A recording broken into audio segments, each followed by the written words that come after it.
बुद्धं शरणं गच्छामि, धम्मं शरणं गच्छामि, संघं शरणं गच्छामि. Cosmic event of Mahaparinirvana, but at the same time he is leaving behind the legacy in terms of relics. The term relic derives from a Latin term meaning remains. जिन्होंने बुद्ध को रूबरू नहीं देखा था, उन सब के लिए बुद्ध के अवशेष बुद्ध से कम नहीं थे.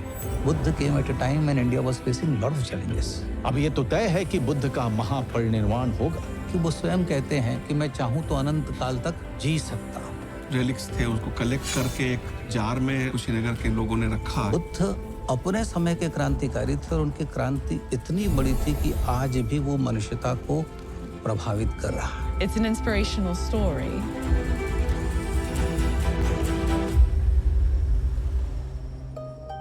भारत अवतारों की धरती रही है. जाने कितने देवता, ऋषि मुनि, राजा, महाराजा और विद्वान इस धरती पर आए और अपने जीवन और विचारों से इसे संपन्न बनाया. लेकिन इस धरती पर चली आ रही ज्ञान, विज्ञान, धर्म और संस्कृति की धारा को मोड़ देने वाले वे पहले युग पुरुष हुए. उन्होंने जन्म इंसानों का लिया था, पदवी उन्हें महात्मा की मिली और सम्मान और दर्जा उन्हें भगवान का मिला.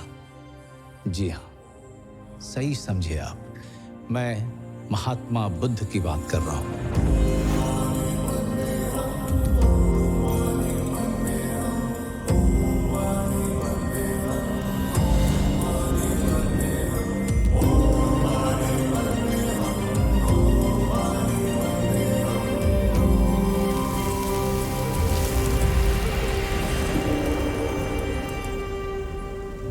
नमस्कार, मैं हूं मनोज वाजपेयी और आज मैं आपको सुनाने जा रहा हूं उस व्यक्ति की कहानी जिसका जन्म तो भारतवर्ष में हुआ, लेकिन उन्होंने भारत ही नहीं, दुनिया के इतिहास, भूगोल, दर्शन, आचार, विचार को पहले जैसा नहीं रहने दिया. महात्मा बुद्ध ज्ञान और विचार की ऐसी मशाल बन के उभरे कि सिर्फ भारत तक सीमित नहीं रहे. उनके विचार पहले लोगों के लिए जीने का तरीका बना, फिर मत और फिर वो धर्म बनकर दुनिया भर में फैल गया. Extraordinary circumstances which is challenging the society, there comes an extraordinary personality who gives a new direction to the society and history is created. Buddha came at a time when India was facing lot of challenges.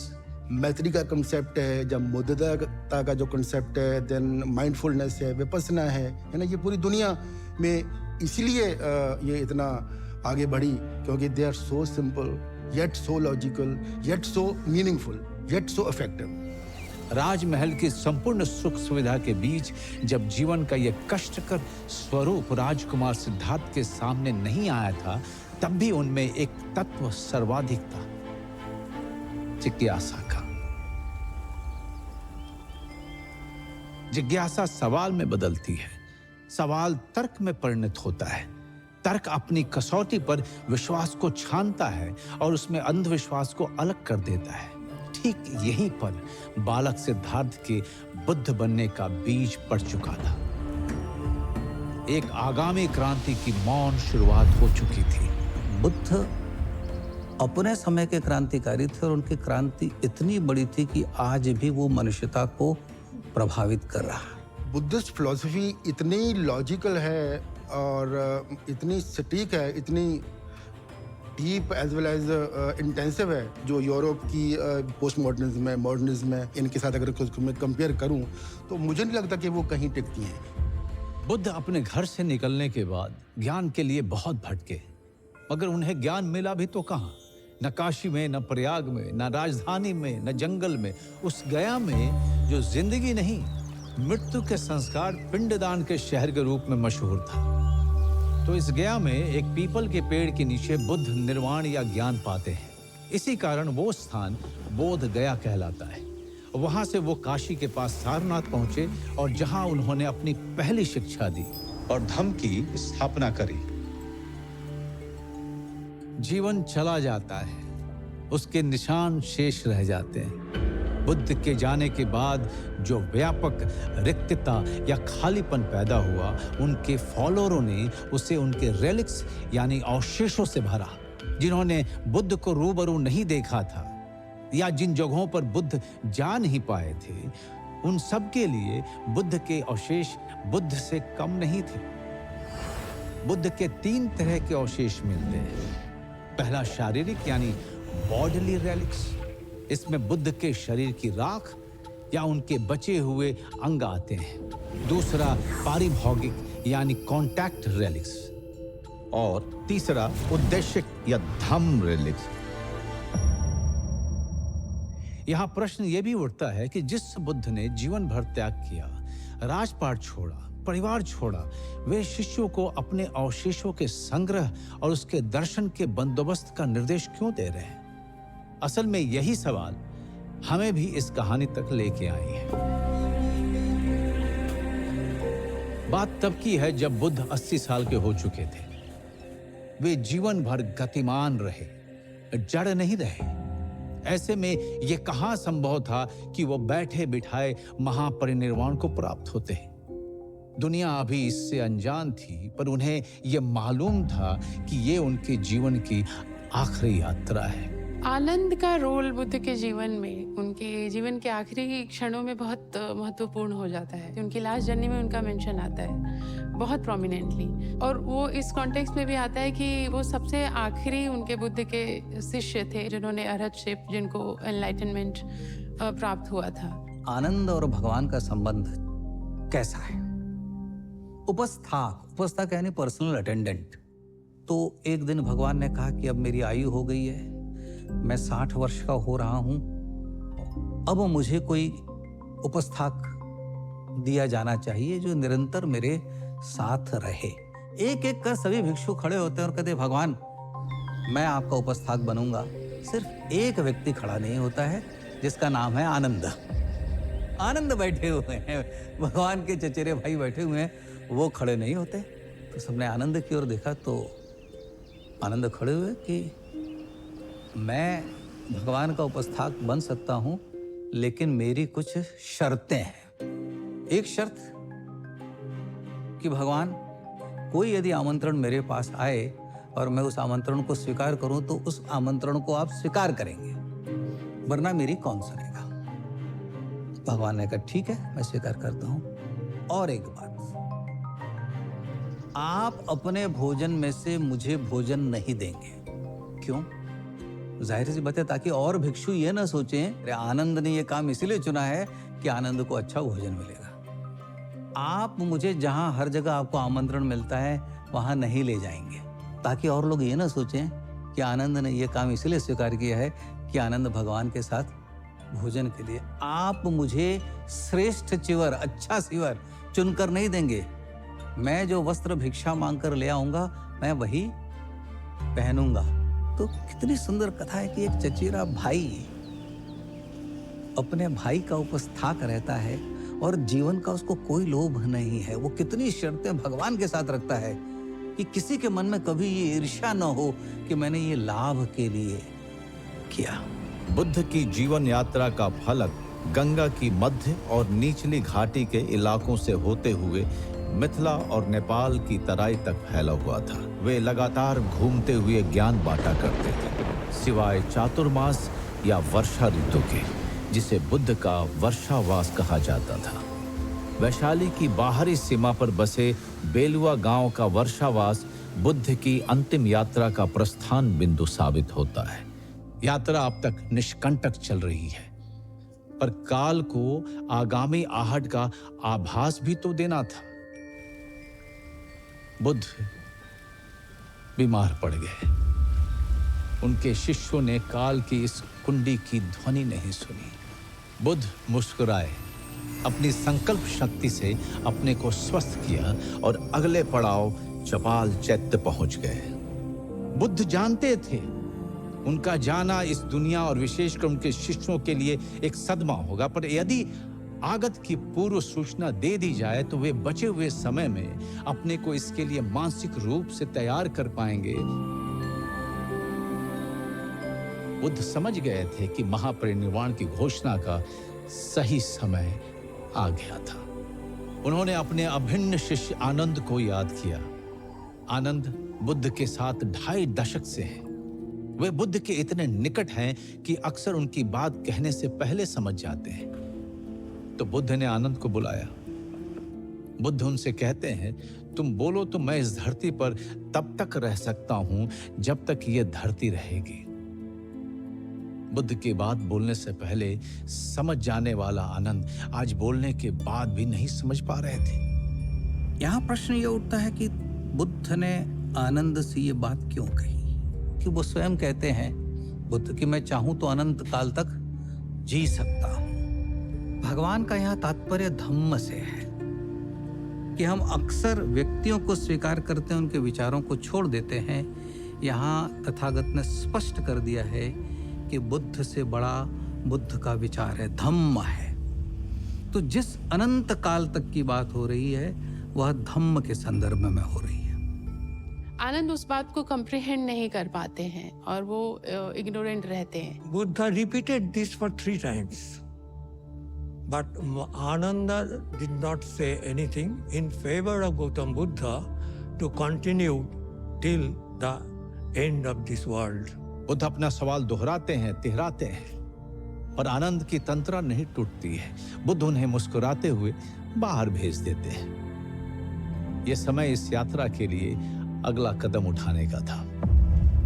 Buddha अपनी गुफा में साधनारत हो जाते हैं। उन्हें महापरिनिर्वाण का निर्णय लेना है, लेकिन उन्हें इस जगत की भी चिंता करनी है। साधना के बीच महापरिनिर्वाण के हाँ ना का तर्क वितर्क चल रहा है, और यहां आता है बुद्ध का बहुत पुराना साथी मारा। एक मिनट, मारा को मैंने बुद्ध का साथी क्यों कहा? क्योंकि मारा तब भी साथ था जब बुद्ध ज्ञान की प्राप्ति के लिए भटक रहे थे। थेरवाद में मारा वही है जो हिंदूवाद में कामदेव है। भीतर की लालसा साथी तो रहती है, उफन कर बाहर आकर हमें वश में करने को आतुर तो रहती है। तो साथी ही हुआ ना। मारा बुद्ध को निर्वाण पाने से पहले भी भटका रहा था, पर बुद्ध मारा पर विजय पाते हैं और निर्वाण प्राप्त करते हैं। अब मारा को पता है कि वो बुद्ध पर विजय तो पा नहीं सकते। मारा यहां दूसरा रास्ता अपनाता है, विनती का। बुद्ध की तपस्या किस हद तक है कि मारा को भी उनसे प्रार्थना करनी पड़ती है कि अब तो आप अपना परिनिर्वाण प्राप्त कर लो। Don't trouble yourself, that I will enter nirvana anyway. It's in my hand. I know, I can see through. And I know what your intentions are behind troubling me and prompting me and pushing me towards that state. In Buddha's absence, his words, his teachings would be their guiding line. But at the same time, he needs to address the people and the Sangha in a structured way. Buddha himself says, if I take Mahaparinirvana now, that will not be the justice to the monks, because it is my duty that before leaving this world, I should give my last deshana, last blessings to them. शरीर जरा, ये इसका क्षय होगा, इसका उनको ज्ञान है। ये शरीर अब मेरा साथ नहीं देगा। 80 वर्ष तक इस शरीर ने बुद्ध का साथ दिया है, अब इसे जाना है, इसका क्षय होगा, क्षरण होगा। He ultimately said to Mara that, okay, don't worry, within 3 months, I will be accepting Mahaparinirvana. मारा खुश था। उसने बुद्ध को महापरिनिर्वाण के लिए राजी कर लिया था, और इसकी आनंद के सामने घोषणा भी करा ली थी। बुद्ध नहीं होंगे तो मारा के लोभ लालसा का बोलबाला रहेगा। लोग ज्ञान कर्म से ज्यादा भोग की ओर परिणत होंगे, पर मारा बुद्ध के एक और निर्णय को जानता नहीं था। बुद्ध अपने नहीं रहने की आगामी स्थिति में अपने ज्ञान को विस्तार देने के लिए, अपने अवशेषों के सुरक्षित संग्रह और जनमानस के लिए इसके दर्शन की व्यवस्था कराने का निर्णय ले चुके थे।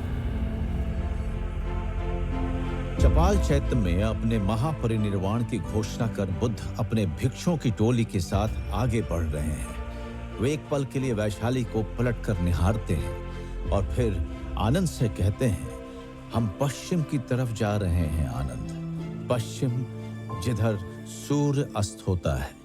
वैशाली को मैं अब कभी नहीं देख पाऊंगा। असल में बुद्ध के महापरिनिर्वाण लेने के निर्णय की बात वैशाली में फैल गई थी। उन्हें लगा वे फिर कभी बुद्ध को देख नहीं पाएंगे। पूरा शहर बुद्ध की इस अंतिम यात्रा में उनके पीछे चल पड़ा। लोगों की इस विशाल हुजूम के साथ चलना संभव तो नहीं था। बुद्ध लोगों को लौटने के लिए कहते हैं, पर लोग उनके महापरिनिर्वाण की बात से इतने दुखी हैं कि वे लौटने को तैयार नहीं हैं। ऐसे में बुद्ध उन्हें अपनी एक निशानी देते हैं, अपना भिक्षा पात्र। जहां पर यह घटना हुई थी, आज भी वहां पर एक स्तूप मिलता है। और यह स्तूप कोई छोटा मोटा मामूली स्तूप नहीं है। यह अब तक मिले दुनिया भर के तमाम स्तूपों में सबसे विशाल स्तूपों में से एक है। ऐसा कहा जाता है बुद्ध का वो भिक्षा पात्र उस स्तूप के अंदर अब भी सुरक्षित है। मिट्टी का जो पात्र भिक्षा पात्र है वह 45 वर्ष तक उनके पास रहा। ये कल्पना करना कि एक ही पात्र, उसी पात्र में उन्होंने भिक्षा की। आज हम मिट्टी का एक पात्र हम अपने घरों में जो चाय का प्याला होता है उससे कुछ दिनों पे गिरा देते हैं या टूट जाता है। यानी जब भूमि पर भी रखते होंगे, धरा पर, जमीन पर भी रखते होंगे तो अवेयरनेस कितनी है। तो जो विपश्यना करते हैं कि एक सांस के साथ अवेयर होना, तो ऐसी तपस्या, ऐसा अवेयरनेस कि वो पात्र कभी उनके हाथ से गिरा नहीं। अब ये तो तय है कि बुद्ध का महापरिनिर्वाण होगा और इस 3 महीने में ही होगा, लेकिन उसका निमित्त कौन बनेगा? बुद्ध अपने शिष्यों के साथ वैशाली से विदा ले चुके हैं। कुछ हफ्ते में वे हंतगांव, हाथीगाम, भोगनगर, भंगाम होते हुए पावा पहुंचते हैं और वहां एक आम के बगीचे में उनका डेरा डाला जाता है। पावा मल्ल राजाओं की दूसरी राजधानी थी। वहां चुंड नाम के उनके जाने माने भक्त का वास था। चुंड धातु के व्यापारी थे। जब उनको पता चलता है कि बुद्ध उनके मतलब अमराई में ठहरे हुए हैं, आम के उपवनों में, तो वहाँ पे वो जाके उनको बहुत प्यार से भोजन के लिए आमंत्रित करते हैं अगले दिन के लिए, और बुद्ध उस आमंत्रण को स्वीकार करते हैं। दूसरे दिन जब बुद्ध वहाँ पे जब जाते हैं आमंत्रण के लिए, तो देखते हैं कि नाना प्रकार के पकवान बने हुए हैं जो उनको परोसे गए हैं। उसमें एक पदार्थ का विशेष रूप से मेंशन आता है, सूकर मद्दो और शुकर मद्दो। एक और बात जो किसी ने गौर नहीं की थी वो ये, बुद्ध ने जब 3 महीने में महापरिनिर्वाण लेने की घोषणा की थी, वो 3 महीना अगले दिन ही पूरा होने वाला था। Gautam Buddha asked Chunda, "Have you prepared Sugara Madhava?"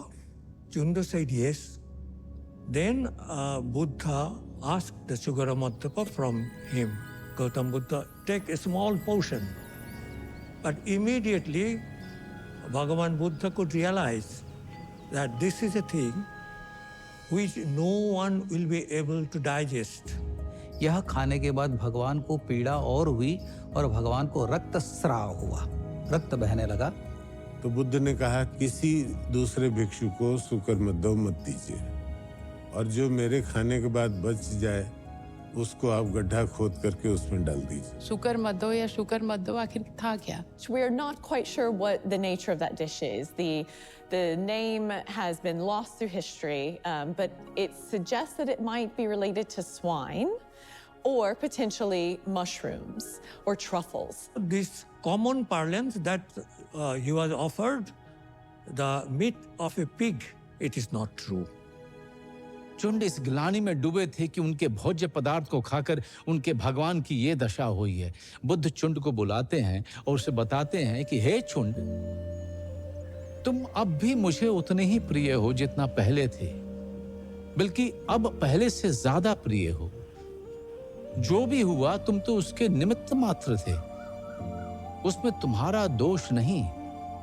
और वो चुंद के लिए भी संदेश देते हैं कि मेरे जीवन में 2 भोजन मेरे लिए सबसे महत्व के रहे हैं। एक सुजाता, जिसका भोजन करके मुझे सम्यक संबोधि प्राप्त हुई, ज्ञान प्राप्त हुआ, और दूसरा चुंद का भोजन, जिसे करने से मैं महापरिनिर्वाण प्राप्त कर रहा हूँ। चीजें जिस तरह से एक कॉस्मिक ऑर्डर में चल रही हैं, वहाँ पे चुंडा एक माध्यम बन रहे हैं।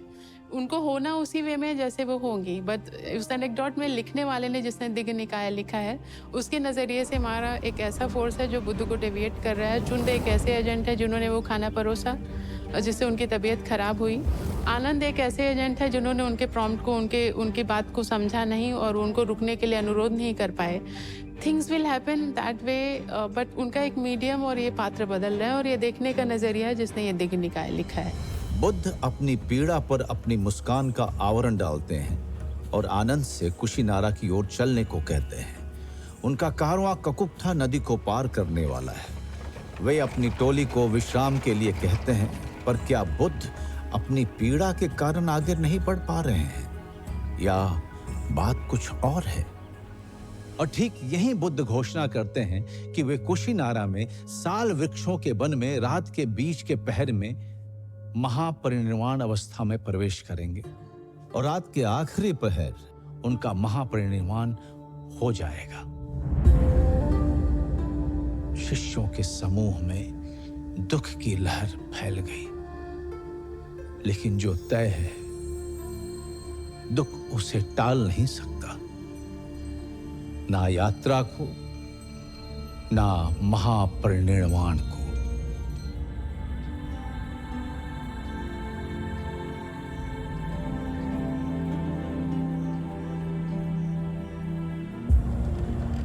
बुद्ध का कारवां हिरण्यवती नदी को पार कर तब के कुशीनारा और अभी के कुशीनगर के साल वृक्षों के उपवन में पहुंचता है, जहां 2 साल वृक्षों के बीच उनकी शैया लगाई जाती है। बुद्ध ने अब अपने प्रिय शिष्य आनंद को कुशीनारा के मल्ल राजाओं को ये बता देने के लिए कहा कि बुद्ध महापरिनिर्वाण लेने वाले हैं। इस सूचना ने सोते हुए शहर को जैसे नींद से जगा दिया। पूरा शहर आधी रात को साल वृक्ष के उस वन में जमा हो गया। बुद्ध लेटे हुए हैं, उनका सिर उत्तर की तरफ है और मुख पूरब की तरफ। एक हाथ सिर के नीचे है, जैसे थका हुआ सिंह लेटा हो। उनकी ये मुद्रा महापरिनिर्वाण मुद्रा के नाम से दुनिया भर में प्रसिद्ध है।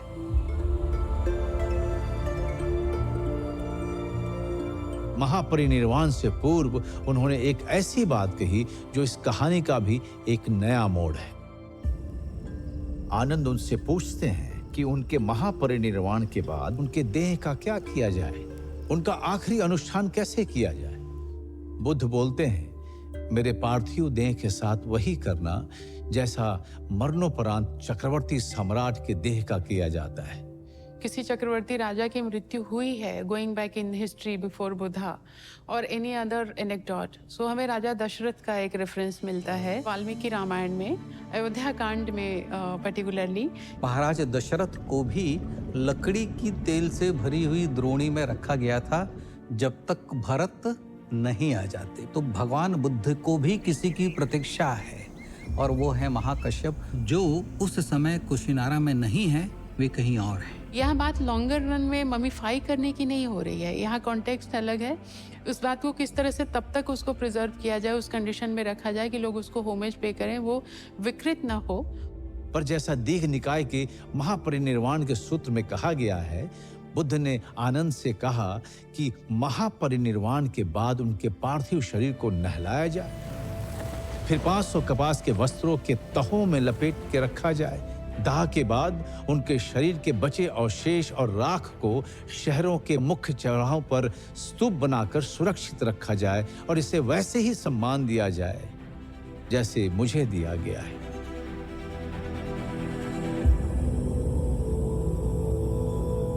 बुद्ध जैसे ही महापरिनिर्वाण को प्राप्त होते हैं, एक भूचाल आता है। कुछ देर बाद जब धरती थमती है, तब साल के वे वृक्ष फूलों से भर जाते हैं, और वे फूल भगवान बुद्ध की पार्थिव देह को ढक लेते हैं। हैरानी की बात यह है कि यह मौसम साल वृक्ष में फूल आने का था ही नहीं, पर यह प्रकृति की प्रतिक्रिया थी, मानो वो इस महान पुरुष को आखिरी भावभीनी विदाई दे रही है।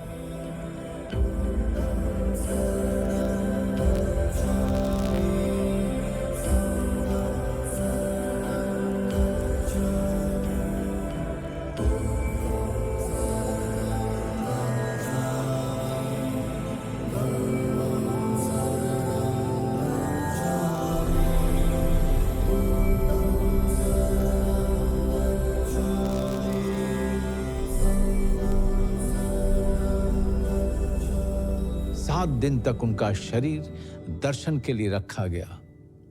उस समय षोडश यानी 16 महाजनपद थे। उनमें से ज्यादातर बुद्ध को मानने वाले थे। वे सब वहां पहुंच जाते हैं। When news started to spread, people wanted to come and venerate the body of the Buddha before it goes through the process of the final cremation. And of course, Kushinagar was in the Malla kingdom, and the Mallas had long been supporters and advocates and worshippers of the Buddha.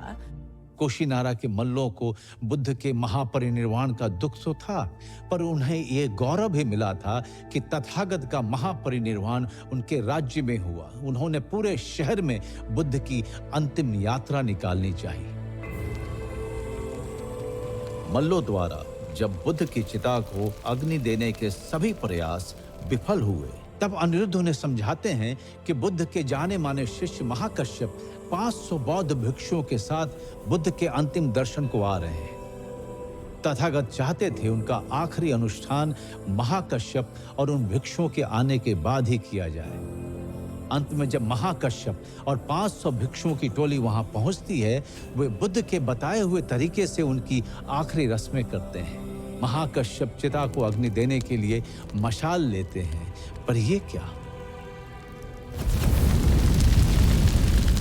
उनके जलाने से पहले बुद्ध की चिता खुद प्रज्वलित हो गई। ये अग्नि सामान्य अग्नि नहीं थी, ये शीघ्रातिशीघ्र बुद्ध की बची हुई देह को जला देना चाहती थी। तभी वर्षा होती है, पर वो वर्षा बुद्ध की चिता बुझाती तो है, पर जलने के बाद। और अंत में बचता है तथागत के कपाल का एक हिस्सा, उनके 4 दांत और कंधे के नीचे की हंसली की 2 हड्डियां, ढेर सारी राख और crystals. What are we getting out of that? Not just the cosmic event of Mahaparinirvana, but at the same time, he is leaving behind the legacy in terms of relics. And the cult of relics starts from here. The term relic, which is used in English, is derives from a Latin term meaning remains or what is left behind. Relics and stupa is synonymous in case of Gautam Buddha. Last rites होने के बाद relics थे, उसको collect करके एक jar में कुशीनगर के लोगों ने रखा। जो मल्ल शासक थे उनका एक काउंसिल हॉल था, उस काउंसिल हॉल में उसको ले आके रखा गया। गाजे बाजे के साथ, तरह तरह के फेस्टिविटी के साथ पब्लिक के दर्शन के लिए संभवतः रखा गया होगा। इस सीन को जिस तरह से इंडियन आर्ट पे डिपिक्ट किया गया है, विदिशा से एक पैनल मिलता है जहाँ पे असभय दानम there is a inscription and relics are shown to be kept there, and that is how people they came and they paid the homage. At the same time, they are also celebrating. So उत्सव है, नृत्य है, गान है। There are 8 clans were present at that time. They all wanted to have part of Buddha's body as the relics. Buddha ने महापरिनिर्वाण कुशीनारा में लिया है, तो मल्लों को लगता है भगवान के इन अस्थि अवशेषों पर कुशीनारा के मल्लों का अधिकार है। वे उसे लेकर एक संस्थागार में रखते हैं। कहीं न कहीं मल्लों को इस बात का आभास जरूर है कि भगवान बुद्ध के अनुयायी कई महाजनपदों में है जो इसके लिए मांग करने आएंगे। और जैसा हम जानते हैं, जब अजातशत्रु को ये खबर पहुंची, अजातशत्रु अब उनका अनुयायी बन चुका है और वो चाहता है कि भगवान के अस्थि अवशेष मगध में आए। उन्होंने अपने एक मैसेंजर को भेजा कि चूंकि मैं क्षत्रिय वंश का हूँ और तथागत बुद्ध का एक नाम जो उनको बहुत आदर के साथ दिया गया है, भी क्षत्रिय शाक्य क्षत्रिय थे, तो उस लिहाज से मेरा एक राइटफुल शेयर बनता है और वो मुझे दिया जाए। अजातशत्रु पहले तो वो संदेश देना चाहता है कि भगवान के अवशेष मुझे दिए जाएं, पर वो जानता है कि कुशीनारा के मल्ल इतनी आसानी से नहीं देंगे, तो वो उनके साथ युद्ध करने की तैयारी के साथ सेना लेकर चल पड़ता है और कुशीनारा के बाहर आकर मल्लों को संदेश भेजता है।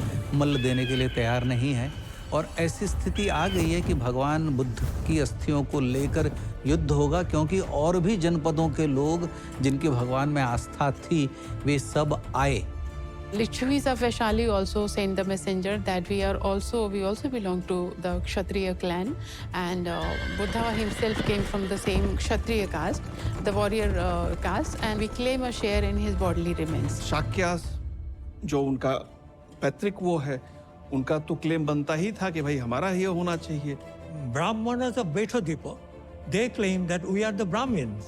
So we should get a part of the Buddha's body. जैसे अलकप एक जनपद था, उसके बुली लोग वो वहाँ आए, रामग्राम के कोलिये आए। इवन आर्कियोलॉजिकल रेफरेंस अगर आप बोले तो सांची में जो सदर्न गेट है, वहाँ जो शुंगा पीरियड का रेलिंग है, उस पर जो कार्विंग्स हैं, उसमें यही कहा गया, नैरेटिव यही है कि उसी वॉर का वो डिपिक्शन है वहाँ।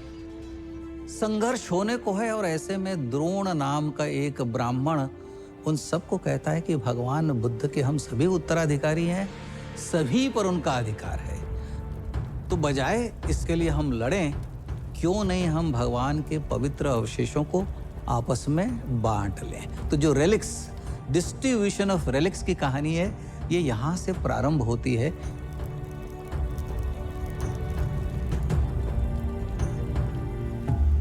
8 तो ओरिजिनल जो पावरफुल डायनेस्टीज थे उनके बीच में डिस्ट्रीब्यूट हो गया।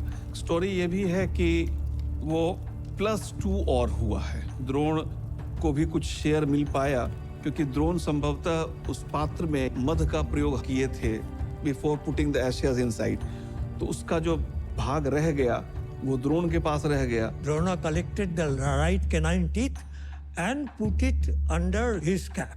The god Indra saw it from heaven. Indra thought that Drona will not be able to give proper respect to the Sharira Dhatu of Gautama Buddha. It is better, let me collect it. And he took it to the Tushita heaven where a stupa was built. और अंत में पिपली one के मौर्य, जिसका बाद में संबंध चंद्रगुप्त और अशोक से आता है, उनके हिस्से में भी गए, लेकिन तब तक अस्थियों का बंटवारा हो चुका था। लेकिन जिस चिता पर भगवान को रखा गया था, उसके कोयले बचे हुए थे, उन्हें वो दिया गया।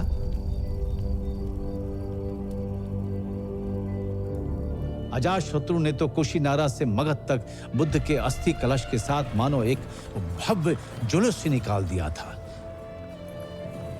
इस प्रकार विभिन्न जनपदों और राज्यों में बुद्ध के पवित्र अवशेषों पर स्तूपों का निर्माण कर उन्हें ससम्मान स्थापित किया गया। इस तरह तथागत के बचे हुए अवशेष देश के अलग अलग कोनों में 8 स्तूपों में सजकर सुरक्षित हो गए, पर बाद में मिले केवल 2 स्तूप।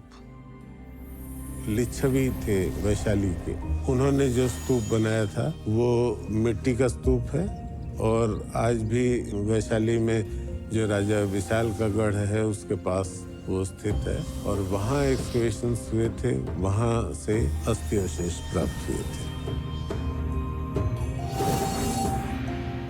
विलियम क्लैक्सन पेपे ने 1898 में उत्तर प्रदेश राज्य के सिद्धार्थ नगर के पिपरहवा स्तूप का उत्खनन किया, जहां से उन्हें एक बड़ा पत्थर का संदूक मिला। उसमें हड्डियों के टुकड़े, राख और प्रेशियस स्टोन से भरे 5 छोटे कलश थे। इन कलशों में से एक पर ब्रह्मी शिलालेख था, जिसमें लिखा था, दिव्य गौतम बुद्ध का ये अवशेष मंदिर शाक्य सुकीर्ति भाइयों का दान है, जो उनकी बहनों, बेटों और पत्नियों से जुड़े हैं। इस अवशेष में बुद्ध की हड्डी के टुकड़े थे।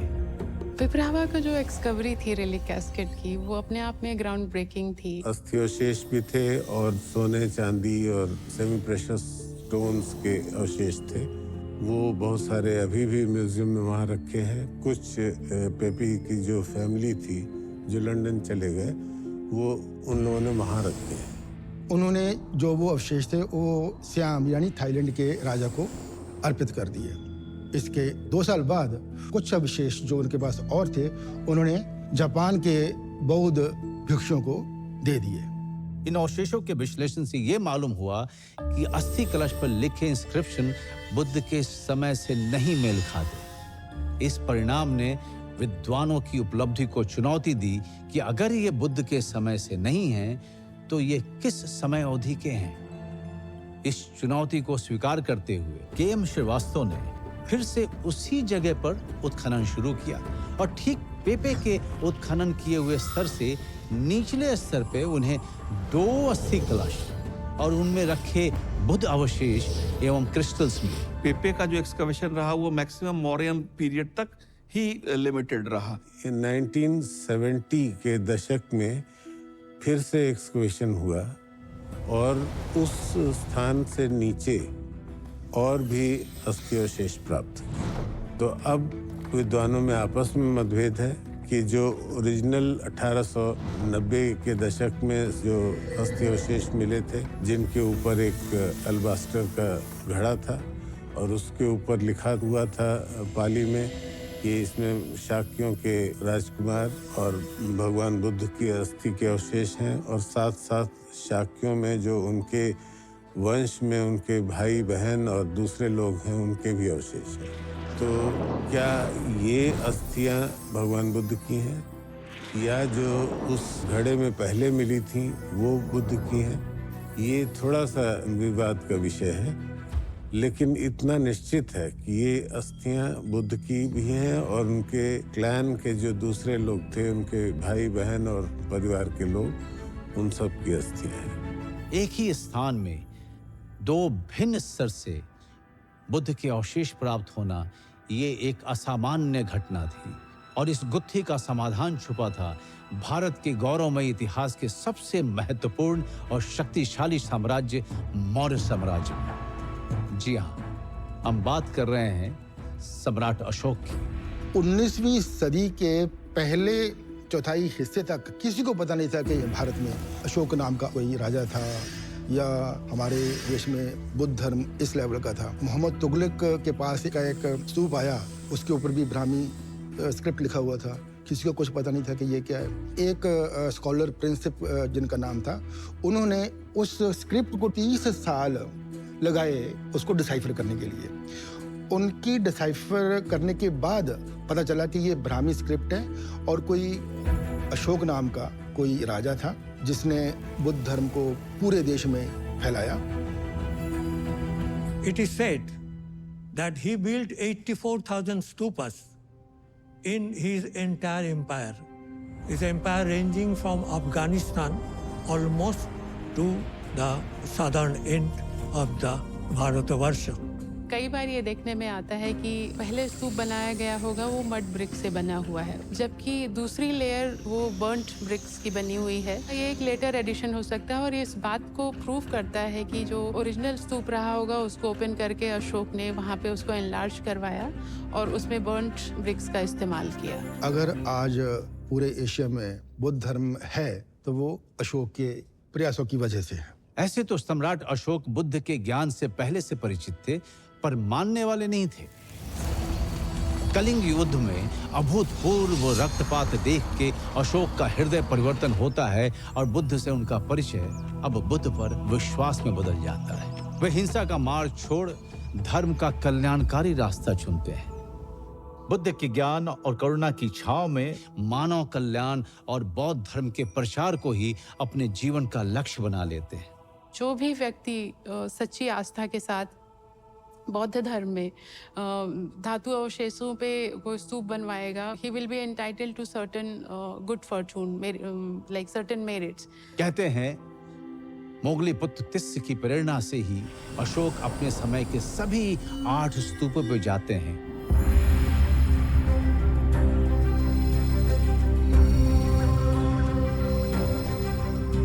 इन स्तूपों का भव्य पुनर्निर्माण कराते हैं और यहाँ से बुद्ध के अवशेषों का हिस्सा लेके उसे 84,000 हिस्सों में बांटकर अपने साम्राज्य के कोने कोने में फैला देते हैं। अब प्रश्न ये है कि 84,000 की संख्या कहाँ से आई? क्योंकि भगवान बुद्ध के सारे वचन जो सूत्र हैं वो 84,000 हैं। 84,000 स्तूप नहीं मिले हैं अभी तक। क्या एक ऐसा एलिगोरिकल नंबर हो सकता है जहाँ पे लिखने वाले ने लिखा है, या फिर वो ईंटों का इस तरह का प्रकार है, इतने 1000 ईंट उसमें लगी हुई थी उस स्तूप में? क्या इस बात को इंडिकेट कर रहा है या फिर कहने का एक तरीका है? This might be a hard task to say but I'm going to open the stupa up and I'm going to take those relics out in order to give them to everyone. But Ashoka does this. He's successful for 7 of what's known as the Drona stupas, these original stupas. ऐसा नहीं है कि हर स्तूप से उन्हें बौद्ध के अवशेष मिल ही गए। ऐसा क्या था कि अपने समय के चक्रवर्ती सम्राट अशोक को एक स्तूप से खाली हाथ लौटना पड़ा था। ये कौन सा स्तूप था? There are numerous texts that tell us different versions of this story, but one of the most common is that when Ashoka approaches the stupa, he realizes that it is now in the underwater kingdom of the Nagas.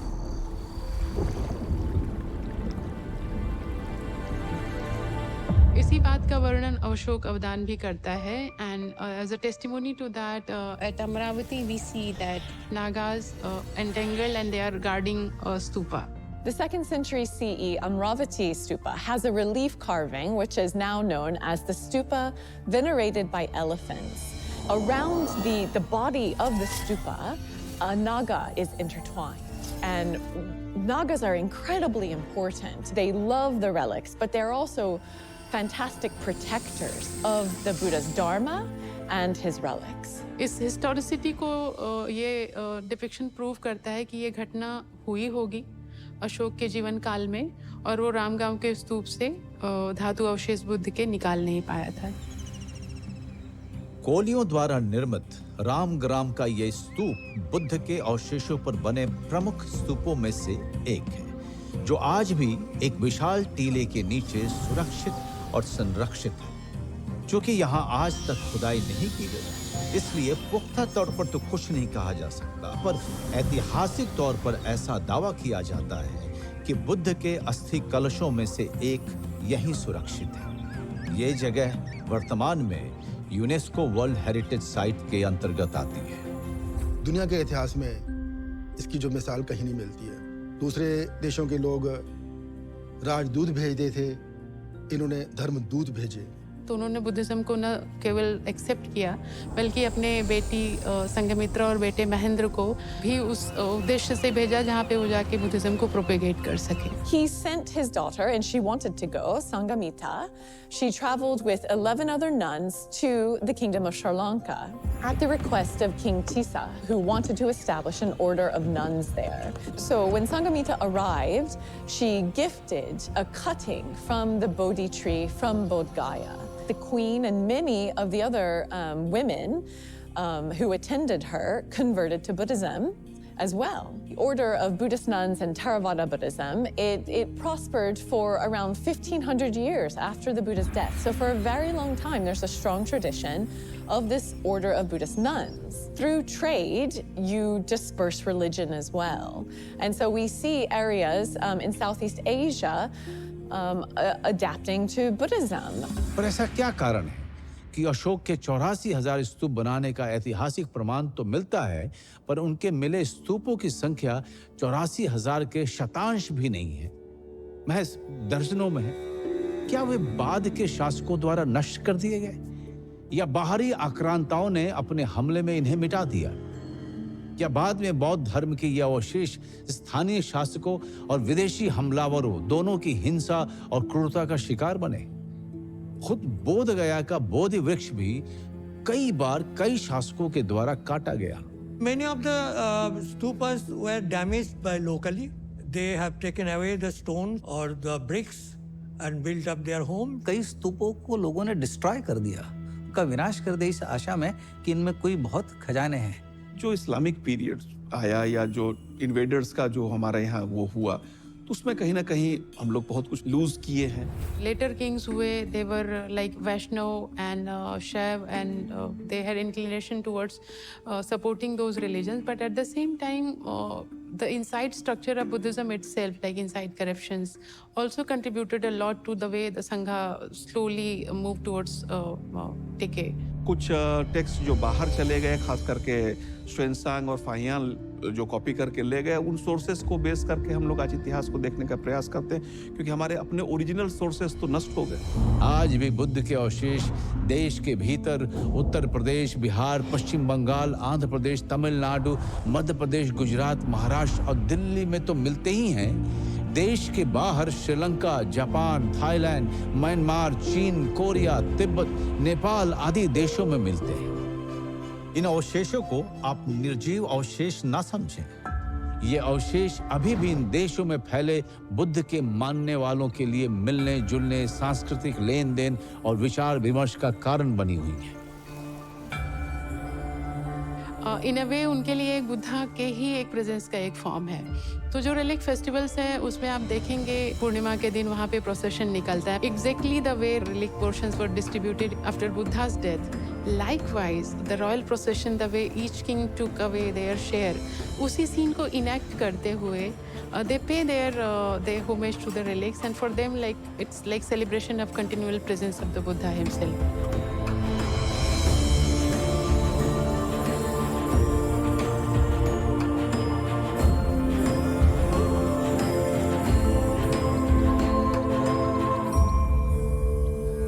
अगला जो millennium है, अगले जो हजारों वर्ष हैं, वो बुद्ध के हैं, इसलिए कि बुद्ध ने अपने को कभी श्रेष्ठ घोषित नहीं किया, अपने को कभी ईश्वर घोषित नहीं किया। उन्होंने कभी नहीं कहा कि मेरा ही मार्ग ये है और जो मैं कहता हूँ इसलिए मेरे पीछे मत चलो, मैं जो कहता हूँ उसे अनुभव करो, और यदि वो तुम्हारे अनुभव पे खरा उतरता है तो ही उसे मानो। उन्होंने किसी पुस्तक को श्रेष्ठ नहीं माना। उन्होंने वेदों से भी प्रश्न करने को कहा, उन्होंने वेदों को भी प्रमाण नहीं माना। तो किसी एक पुस्तक की सत्ता में बुद्ध का विश्वास नहीं है, बुद्ध का विश्वास अनुभव में है, वो अनुभव जो आपकी कमाई है।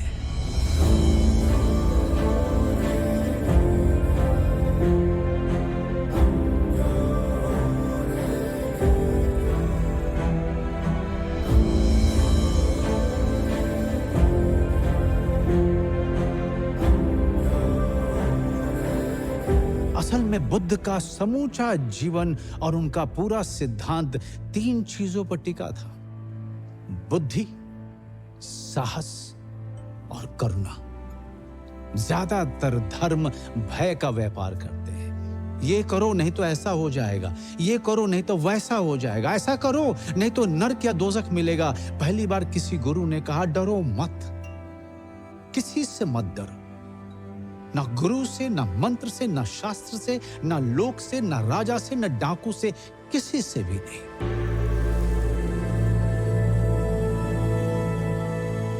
हम इस कहानी को यहां रोक रहे हैं, खत्म नहीं कर रहे हैं, क्योंकि महात्मा बुद्ध के जीवन के आखिरी निर्णय से शुरू हुए उनके अवशेषों की कहानी को ना तो हम खत्म कर सकते हैं, ना कोई और। उनके अवशेष बुद्ध के अनुयायियों को शांति के लिए आपस में जोड़ते रहेंगे, बुद्ध के शरण में पहुंचाते रहेंगे।